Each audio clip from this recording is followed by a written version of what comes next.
जय हो। अधर्म का सर्वनाश करके धर्म का प्रकाश फैलाने वाले सूर्यदेव के समान रथ पर सवार होकर इस पृथ्वी में हम सबके जीवन को उज्ज्वलित और प्रकाशमय बनाने वाले इंद्रदूत की जय हो। शास्त्रों का अनुष्ठान करके अनेक यज्ञों का आयोजन करके भारत देश को स्वर्ग समान बनाने वाले हे महान राजाओं के राजा आपकी जय। मेरे परम पूजनीय गुरुजन, राज दरबार के कविगण, मेरी आज्ञा का पालन करने वाले मंत्रीगण, सेनापतिजन एवं सदैव मेरा हित चाहने वाले मेरी प्रिय प्रजा, आप सभी कृपया अपना अपना आसन ग्रहण कीजिए।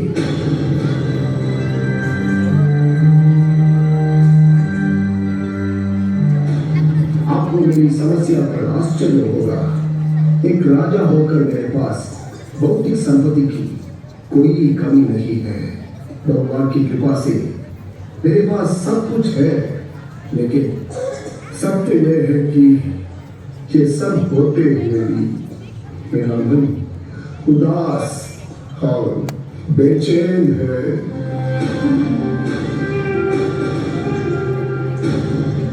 क्षमा करें महाराज, आपकी बात सुनकर हमें बहुत दुख हो रहा है। यदि हमारा देश भारत का अनमोल मुकुट है, तो अवधपुर राजधानी उस मुकुट का बहुमूल्य रत्न है।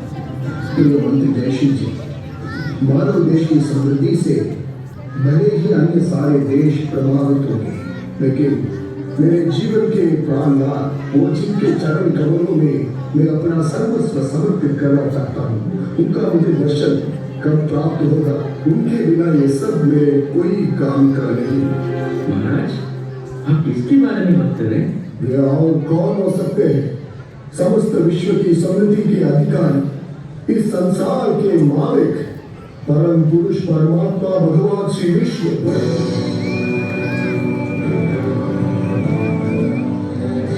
उनके दर्शन के लिए मेरी आंखें तड़प रही है। मेरे पास ये सारी धन दौलत सुख समृद्धि यश आराम सब नश्वर है, लेकिन सब मिट्टी में मिल जाएगा। मैं अपनी प्रजा को केवल भौतिक धन दौलत का सुख नहीं देना चाहता, किंतु मैं उन्हें आध्यात्मिक समृद्धि जो बहुमूल्य है, कभी नष्ट नहीं होती एवं जो मन और आत्मा को प्रसन्न करती है, वह देना चाहता हूँ। जन्म मरण बुढ़ापा रोग रूपी कर्म बंधन से छुड़ाकर इस देश को वैकुंठ बनाना चाहता हूँ। मेरी बस यही कामना है कि उन परम पुरुष भगवान श्री विष्णु का हर क्षण दर्शन करता रहूं, अपना सर्वस्व उनके चरण कमलों में समर्पित करके बस उनकी सेवा करो। मेरी आदरणीय प्रजा, मेरा आपसे बस एक ही सवाल है, आप मुझे इस सवाल का एक ही उत्तर दीजिए। मैं जिस भगवान श्री विष्णु के दर्शन के लिए तरस रहा हूँ, वे कहाँ है? राजन, ब्राह्मणों से यज्ञादि का आयोजन करवाकर वेद मंत्रों का उच्चारण कर धान्य व घृत को हवन कुंड में अर्पण करके यज्ञ मूर्ति श्री विष्णु हवन कुंड में आपको अवश्य दर्शन देंगे। हे राजाधिराज, यज्ञ का फल ब्राह्मणों की शुद्धता पर निर्भर करता है। वेद मंत्रों के उच्चारण में लगे ब्राह्मणों में यदि कोई अयोग्य निकला तो यज्ञ पुरुष का दर्शन असंभव है। इतना ही नहीं, हम कृपा युग करा रहे हैं, अर्थात 4 युगों में प्रथम युग सतयुग में, सतयुग में परमात्मा को प्राप्त करने की विधि है अष्टांग योग। अतः देश को त्याग के वन में वास करके एक पावन मंदिर का चयन करें। भूमि में कुश को बिछा के उसे हिरण की छाल से ढककर उच्च आसन पर बैठकर अपनी दृष्टि को ललाट के मध्य केंद्रित करें तथा हृदय में विराजमान परमात्मा का ध्यान करें। तत्पश्चात जिस विष्णु भगवान को खोज रहे हैं आप, वो आपको दर्शन देंगे। हे आदरणीय ब्राह्मण, आप सत्य कहते हैं। सुख भोग को त्याग कर धर्म कठोर तप के माध्यम से अपने हृदय में भगवान का दर्शन करने वाले योगी जनों के आगे मैं नतमस्तक हूँ। लेकिन मेरी विडंबना को समझिए, मैं भगवान का दर्शन तो करना चाहता हूँ, लेकिन अपने हृदय कमल या हवन कुंड में नहीं, किंतु प्रत्यक्ष उनके कोमल चरण कमलों से लिपटकर उनका पावन अद्भुत स्पर्श पाकर अपना सब कुछ न्यौछावर करूं। कृपया इसको ध्यान में रखते हुए मुझे कोई उपाय बताइए। क्या हुआ? इस अनोखी राजसभा में सन्नाटा क्यों छा गया है? पंडितों एवं गुरुजनों से बड़ी अवंतीपुर में मेरे प्रश्न का उत्तर देने वाला कोई नहीं है। महाराज, कौन है एवं सभा के बाद से क्यों बात कर रहे हैं? कृपया भीतर प्रवेश करें।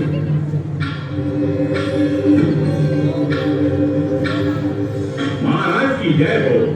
अपना परिचय दीजिए। मैं एक यात्री हूँ। कल पुण्य स्थल के दर्शन करने के पश्चात मैं इस पावन अवंतीपुर नगर में पहुँचा हूँ। उत्तम।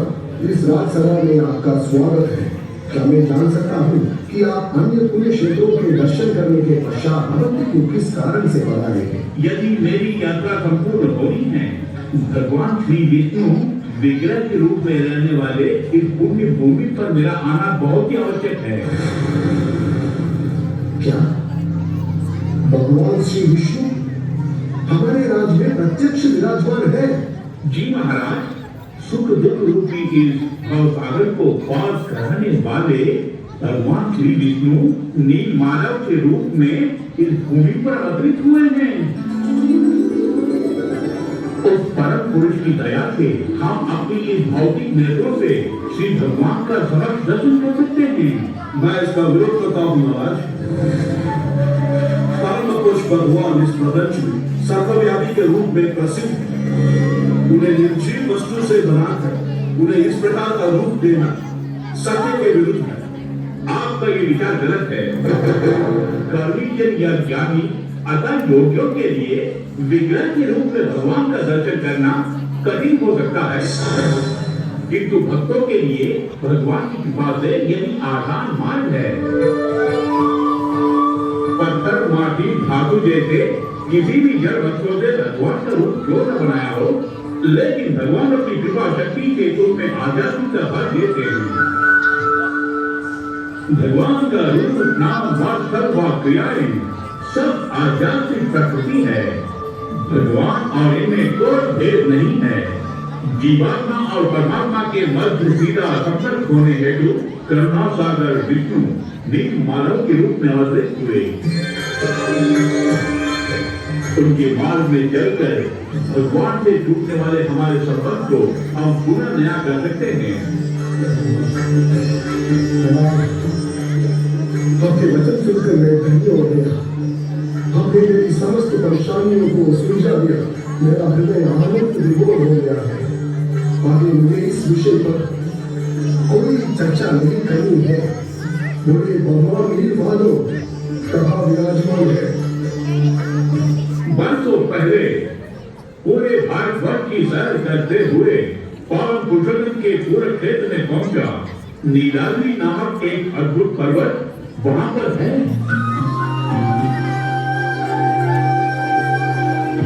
उस पहाड़ के मध्य में कल्पवट नामक एक वट वृक्ष भी है।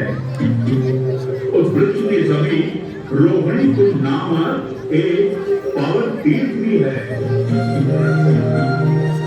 उसके स्पर्श करने मात्र से हमारे सभी पाप नष्ट हो जाते हैं। उस तीर्थ के पूर्व दिशा में नील कंटावनी से बनी हुई श्री नील माधव वास करते हैं। उनके दर्शन के लिए आने वाले भक्तों को मुक्ति प्रदान करते हैं। वो उस आध्यात्मिक क्षेत्र से आकर्षित होकर एक वर्ष तक मैंने उनकी सेवा की। उनकी कृपा से जहाँ भी मैं जाता हूँ वहाँ पर उनका दर्शन होता है। पूर्ण रूप से वही मेरी अगुवाई कर रहे हैं। अन्यथा आपके प्रश्नों का उत्तर देने के लिए मैं बड़ा राजसभा से कैसे आता? मैं आपका आभारी हूँ। आपके मुख से निकला हुआ शब्द मेरे लिए वेद मंत्र है। मेरी बरसों की प्रार्थना आज भगवान ने स्वीकार कर ली। मैं तुरंत भगवान नील माधव की खोज में पूर्व दिशा की ओर निकल जाता हूँ। जल्दबाजी ना करें महाराज। नील माधव को खोद के यदि आप जाएंगे तो राज्य के सारे कार्य रुक जाएंगे। इतना ही नहीं, सुरक्षा की दृष्टि में उचित भी नहीं। यात्रियों के संग मैं कुछ ब्राह्मणों के साथ जाता हूँ। नील माधव जिस नीलाद्री पहाड़ पर है उसे हम खोद लेंगे। मेरे प्रिय मित्र विद्यापति, तुमने हमेशा, चाहे वह लौकिक समस्या हो या आध्यात्मिक, मुझे उचित सलाह देकर मेरा साथ निभाया है। मेरे जीवन के इस लक्ष्य की प्राप्ति में भी मुझे तुम्हारी जरूरत है। मैं भगवान नील माधव के समाचार की प्रतीक्षा करूंगा। नील माधव के मिल जाने के उपरांत ये भव्य समारोह के आयोजन के साथ उनका हमारे देश में स्वागत करेंगे। अवश्य महाराज, आज्ञा दीजिए। विजय हो।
हाजी, घर में कोई है क्या? जोरों की प्यास लगी है।